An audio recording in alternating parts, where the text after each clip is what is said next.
Guys, তোমরা সবাই কেমন আছো? আশা করি সবাই খুব ভালো আছো আর আমিও অনেক অনেক ভালো আছি। আর আজকে এখন বাজে সকাল 9টা। আজকের ব্লগটা এখন থেকে শুরু করেছি, মানে সকাল 9টা বাজে, বাট আমি 9টার সময় ঘুম থেকে উঠিনি। আমি উঠে গেছি 8টার সময়। তো ঘুম থেকে উঠে ব্রাশ ট্রাশ সব কিছু কমপ্লিট করে নিয়ে তারপরে বসেছি ইন্ট্রো দেওয়ার জন্য। আর ওই দিকটায় হচ্ছে বাবা মাছ কিনতে গেছে বাজারে, আর মন্টু এখনও ঘুম থেকে ওঠেনি, মহারানী এখনও পর্যন্ত ঘুমোচ্ছে।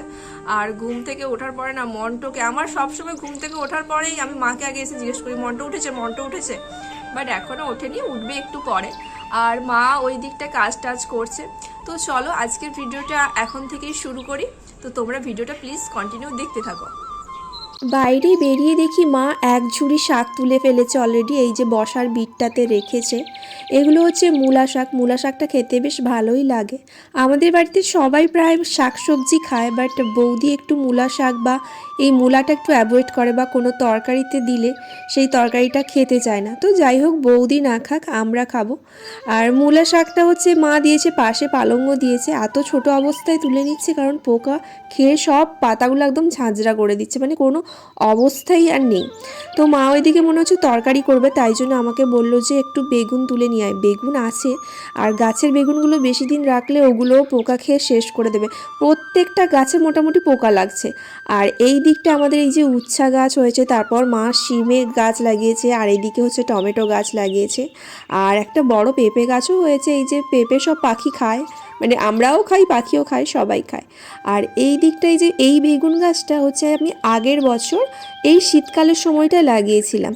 তো তখন অল্প অল্প বেগুন হচ্ছিল, বাট বেশি একটা হচ্ছিল না। বাট এইবারেই দেখলাম যে অনেকগুলো বেগুন হয়েছে। আগেও এই গাছটা থেকে 4-5টা বেগুন তোলা হয়েছে, আর এখনও এই 2-3টে মতো হয়েছে। আর এই যে নিচে পড়ে গেছে, তো সেই বড় বড় জোঁক আছে, সেই জোঁকগুলোও কিন্তু এই বেগুনের মধ্যে ঢুকে যায়। আর এইদিকে কথা বলতে বলতে মন্টরানি ঘুম থেকে চলে এসছে, আর সঙ্গে খরগোশও চলে এসছে।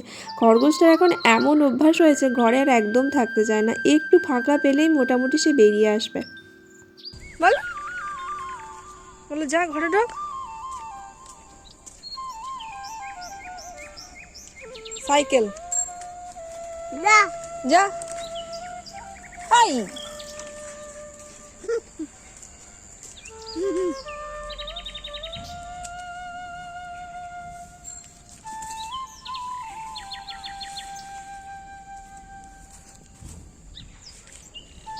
আসো আসো আসো আসো।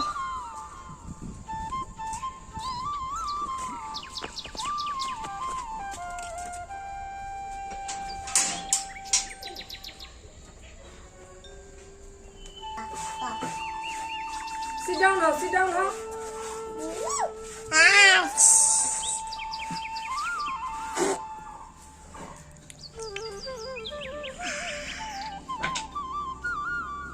আরে এসো।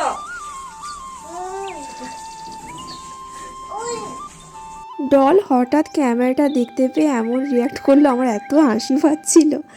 তো ওই দিকটায় হচ্ছে মা একটু দোকানে গেছে, সামনে আমাদের এখানে মোড়ের মাথায় দোকান আছে, সেখানেই একটু গেছে। আর শাকগুলো রেখে গিয়েছিল, তাই জন্য আমি ভাবলাম যে মা এসে কখন কাটবে, তো আমি একটু কেটে দিই। আর বৌদি ওই দিকটায় স্নান করতে গেছে।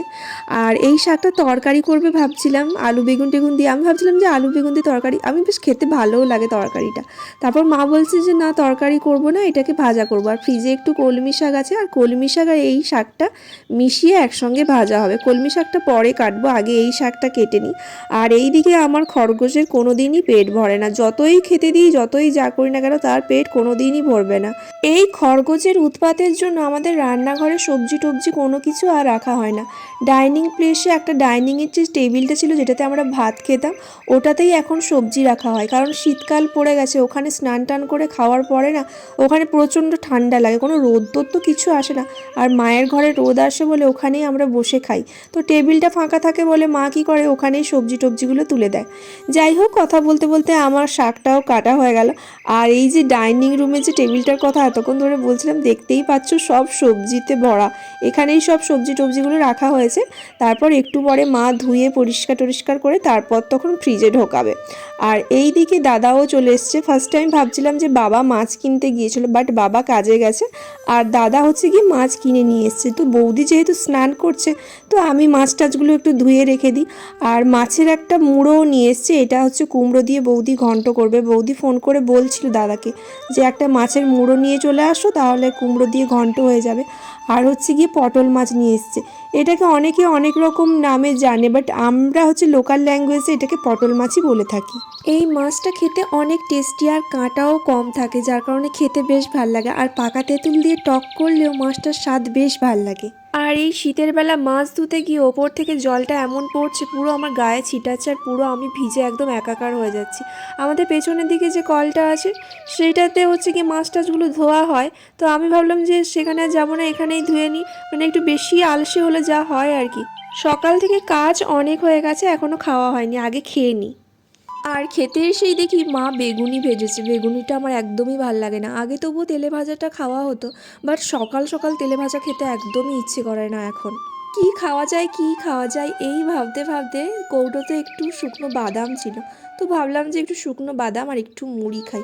বাট আমার এই শুকনো বাদাম দিয়ে মুড়ি টুড়ি খেতেও না ভাল লাগে না, তবুও একটু চানাচুর আলু ভাজা টাজা হলে একটু খেয়ে নিতাম, বাট চানাচুরও ফিনিশ হয়ে গেছে। তো যাই হোক, এখন একটু মুড়ি আর বাদাম দিয়ে কাজ চালিয়ে নিচ্ছি।